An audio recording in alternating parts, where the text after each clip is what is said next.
Okay. Hello, everyone. My name is Sylwia, and today I'm talking to the Johnny 3Ts from Hollywood Undead. Thank you so much for being here. How are you doing today? Good, good. My pleasure. My pleasure. So you still have a few weeks before you go back on tour with a few days here in Australia. Hmm. Hopefully, I'll get to see you again. But I want to go back to 2018 when I saw you live for the first time. It was on your Europe tour. I actually had to travel to a different country to see you because everything was sold out in a snap. Um, I remember the feeling I had after the gig, and I just thought to myself that you guys don't just perform, but you create an experience. You know how to engage fans and make sure that everybody knows they're a big part of this.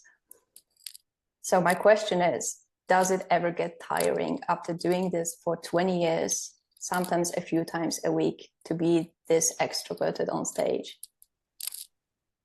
Well, first, thank you very much. That was very nice. I'm glad that you had fun. And no, honestly, there there's sometimes I suppose I for me, and I can only speak for myself. Actually, I mean, I know the guys well enough. Honestly, no, because you feed off the everybody else.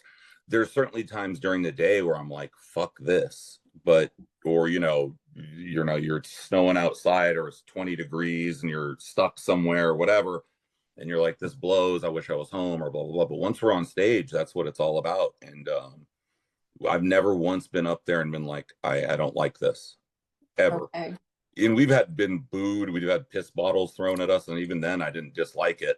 Because it's funny, the whole thing is like the time of my life. I've always just thought the experience itself was such a thrill. And I really like, growing up going to shows, one of the things I always loved about it was you kind of like are almost absorbed into the whole thing. It's just an amalgamation of everything, the people, the band, the music.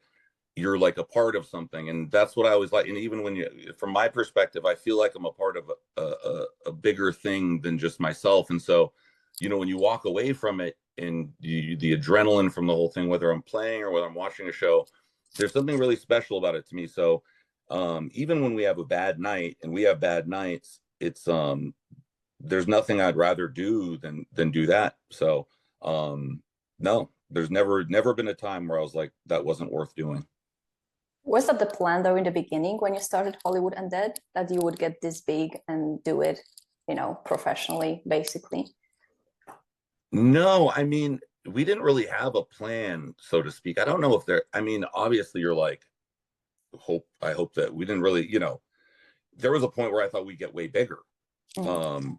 So it's like, when we started Hollywood Undead, it was we'd failed so many times in bands at that point, because we'd been in bands since we were little kids together, and one would break up and we'd start another one. And, it was always a constant thing since we were little kids. And so when we started Hollywood Undead, there was nothing that made us think, oh, this is going to be big or anything, or it would work.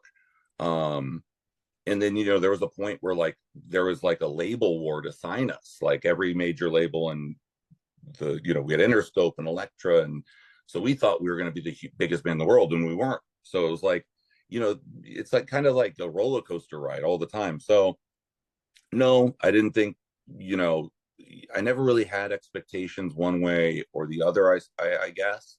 Um, but it's a wild ride, because sometimes things are, anybody in a band will tell you this. There's years where you're on top of the world, and then there's years where you're like, you're in the gutter. Unless, and don't get me wrong, there's always exceptions. Like if you're in like, Kiss or something, you're always just a huge band, or, there's always those exceptions. But if you're just in a working band like ours, you're going to have good times, bad times, and all that stuff. But I never really had expectations one or the other. I'm always grateful more than anything, because we've had really big successful points. But the thing I'm most happy about is the fact that we've been able to do it for such a long period of time, because a lot of the times it's like, hey, you do it for a few years and then you come out with a record, no one buys it, and that's it, and you got to go do something else. So I'm really happy more than anything that we've been able to do it for a long period of time, and have a fan base that stayed with us and cares about the music. And but I even now I don't have any expectations. I kind of just take it as it comes. If you have expectations and you're in a band, you're fucked, because it's always going to be something different. So you might as well just take it as it goes. I think that's a good rule for living anyway in life. Yeah. Just take it as it goes, because usually life has other plans than yours. Yeah, usually it's never as you planned, is it? It never is. Sometimes it's better though. So hey. Yeah, it can be, because you know you have to take life on a daily basis. You have a goal and go towards it for sure, but just take life as it comes, with the challenges and the opportunities, and see where it takes you, essentially. So That's it. And I mean, honestly, that's all you have is now. Tomorrow it doesn't even exist yet. It's an idea, and yesterday's dead. It's over. So all you have is now. So just try and do your best in the moment, and hopefully that's the best way to create a better future. Anyway, is doing the right thing at this time now. So, you know, good times, bad times. That's what makes the whole thing special. So yeah, I always just try and keep a good perspective about it, and we're very lucky that we've been around for as long as we have, and that we still get to do it. So I always try and just be grateful for that. So is there any advice, or I mean, is this the advice you would give to artists who are still small, trying to make it, to just keep doing what they love and wait for the moment?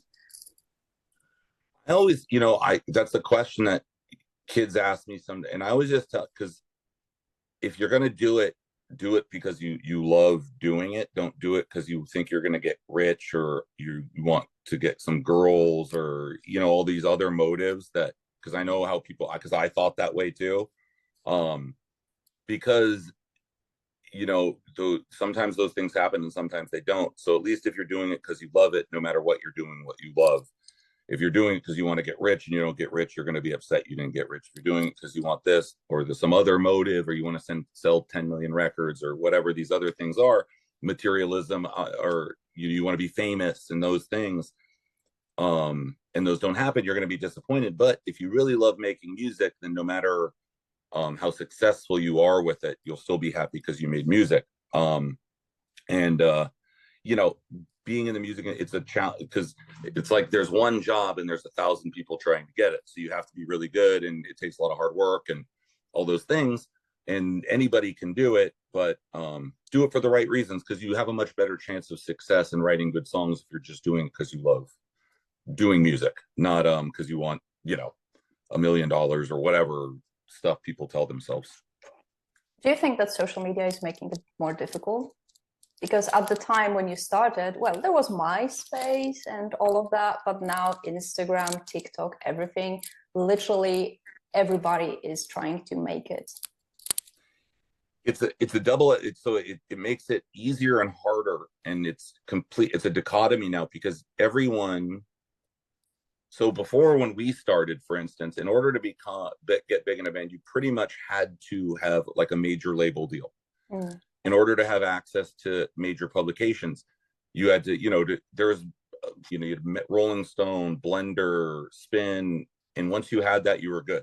There wasn't a bunch of, now you have to have 100 million online blurbs and all this stuff. So back then, if you had access to through the gatekeepers to that world, you could get big, but you had to get access to it, and that was very hard. Now everybody has access to it, but there's so much more you have to cover, and now anyone can do it.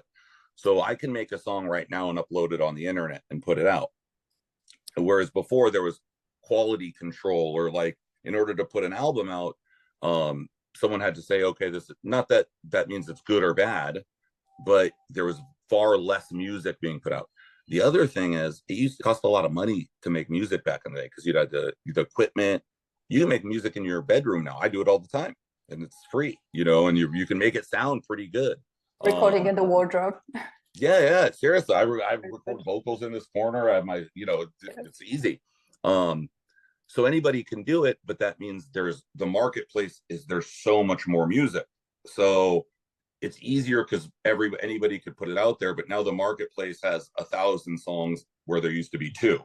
And so you have that much more to choose. So it's kind of like, it's easier because you can get your stuff out there, but your competition now is the whole world as opposed to this one small marketplace.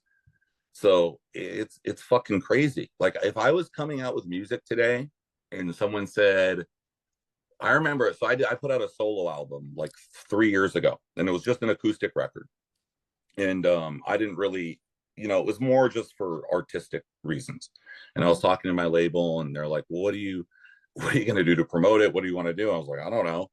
They're like, you have to do TikTok stuff. And I was like, I'm not going to do that. I'm not doing that. They're like, well, that's what you have to do if you want your record to get big. And I was like, I'd rather it not be big then. I have the luxury of saying that because I don't have to do it. That's what you have to do today. Would I be willing to do that? I don't know. Like, it's a different world now. Yeah. That's what people have to do. It's a different game. So, that's, dude, that whole world, I don't know if I could do it. But and it's different expectations too, because when you look at TikTok, right, everything is just so stupid. And these are the things that make it. You look at something and it's a meme rap song, you're just like, yeah. Why is this so popular? Jake Paul picking up an Australian artist that does right. pop meme. No shade here, he's not that bad, but like, these are the songs that make it for whatever reason, and then you're putting all your heart in there, talking about your feelings, sharing your story, and it just gets lost because you weren't engaging enough on TikTok. And it's very disheartening for someone who wants to put out real music when someone writing a song about some, just as a joke can go viral, and you're writing a song about something that means something to you and no one pays attention. It's tough, and like, you have to have thick skin.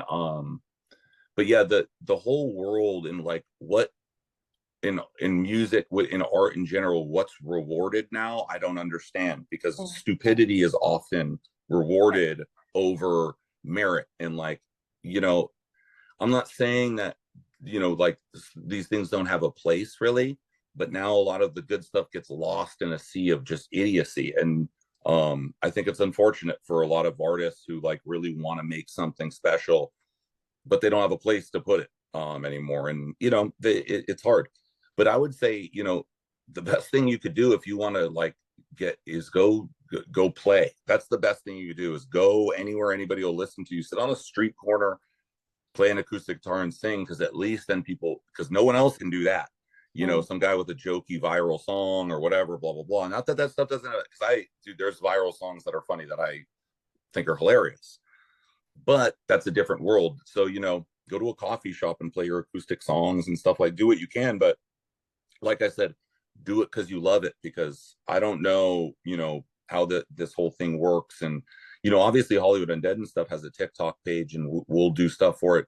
But if I had to start it from scratch and do it by myself, I don't know where I would even begin. I don't know if I would begin, to be honest with you. I might just be like, dude, I'm just going to go play by myself and just be okay with that. Yeah, just do it for the passion, yeah, for the love of it. I'll have one more question, which is a little bit deep, so I hope we have enough time for that. But no problem. I got all the time in the world. I don't give a fuck. That's great. So Hollywood Undead is obviously known for its distinct sound, the masks, and stage names, right? So whenever you're in a professional setting, like talking to me, you're Johnny 3 Tears. And my question is, does it ever help you, not maybe disassociate, but just separate your life on stage from your private life when you're George? No, I mean, I don't even like, to be honest with you, like, I'll call myself Johnny to my wife just to piss her off because it annoys her. Oh, so, does it? Oh yeah, she doesn't like that. Like, why?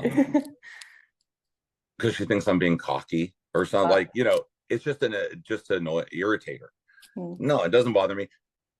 No, I like, when I'm home, I don't call Joe. Like, if I'm with Jordan, I call him Charlie sometimes. I'll call him Jordan sometimes. It's like, they're so amalgamated.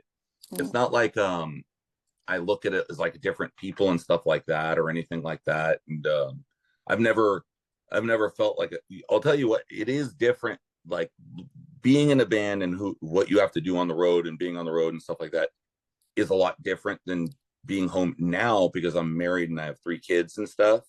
That can be challenging. When I was younger, it was just chaos wherever we didn't, it was always bad stuff. We were on the road.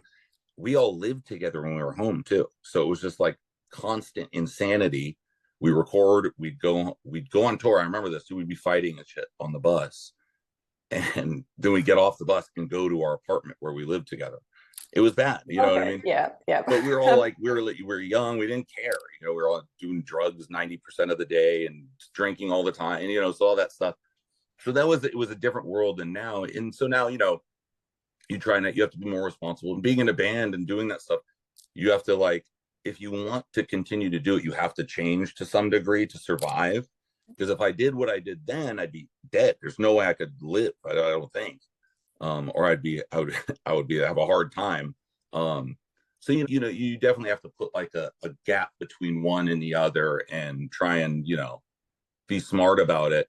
You see what happens to a lot of musicians who can't put the brakes on it. Because I remember, like, when we were younger and stuff too, I used to do a lot of cocaine, drugs, a lot of drugs. In our world, that's encouraged. It's not frowned upon. You know what I mean? If you're fucked up, like, I remember I'd go do like radio shows and stuff, and we'd be gone, drugs, you know. They thought that was a cool thing. They liked it. Whereas if you showed up to work at any other job, you get fired.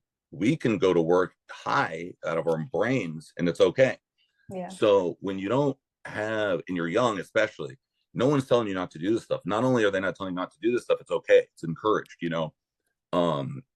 It's a very slippery slope. So we felt, you know, you can get into a lot of trouble that way. And you see that a lot. You know, a lot of young musicians die because no one's there to, hey, dude, this is a bad idea. Like, you know, it's especially nowadays with all the fentanyl and stuff and all the drugs and all the horrible stuff. So, you know, if you don't learn to separate those worlds early, you know, it ends in a bad place. If you've seen a lot of young musicians and even older musicians, eventually it catches up with you. So, you know, fortunately, I was, you know, I've had my slip ups and stuff. Like, I've been in and out of rehab more time. You know, I don't even want to tell you.